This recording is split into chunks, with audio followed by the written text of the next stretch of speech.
நாம பண்ற சில விஷயம் நம்ம மனசுக்கு ரொம்ப நிம்மதியா, திருப்தியா இருக்கும். அதுல ஒண்ணு தான் இல்லாதவங்களுக்கு ஹெல்ப் பண்றது. பீரோல துணியெல்லாம் அடுக்கி வச்சிருந்தேன். அதுல சில இதெல்லாம் வேண்டாம் அப்படி சொல்லி ஒதுக்கி வச்சிருந்தேன்.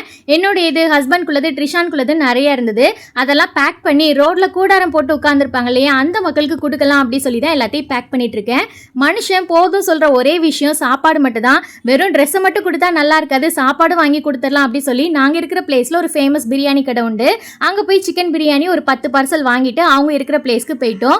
இங்க மகாராஷ்டிரால இந்த மக்கள்லாம் பூ கட்டி விற்பாங்க. பெருசா ஒன்றும் வருமானம் இருக்காது. அவங்க குழந்தைங்கலாம் பார்க்கும்போது ரொம்ப எலும்பும் தோலுமா இருந்த மாதிரி இருப்பாங்க. அப்போ நினைப்பேன், நம்ம வீட்டு பசங்களுக்கெல்லாம் நம்ம நல்லா சத்தானதை ஊட்டி வளர்க்குறோம், புது ட்ரெஸ்லாம் வாங்கி கொடுக்குறோம், இதுங்களும் குழந்தைங்க தானே, பாவம் ரொம்ப ஏக்கப்படுங்களா அப்படின்னு நினைப்பேன். பாருங்களேன், இந்த குழந்தையோட ஃபேஸ்லலாம் அவ்வளோ ஒரு சந்தோஷம் தெரிஞ்சுது.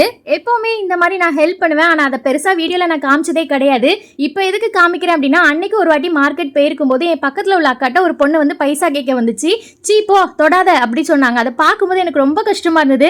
அவங்களும் ஒரு மனுஷங்க தானே, என்ன பாவம் பண்ணாங்கன்னு சீப்போன்னு சொல்றாங்க அப்படி சொல்லிட்டு சரி வீடியோவில் போட்டாவது 4 பேர் இன்ஸ்பயர் ஆகி இதே மாதிரி ஹெல்ப் பண்ண மாட்டாங்களா அப்படிங்கிறதுக்காக தான்.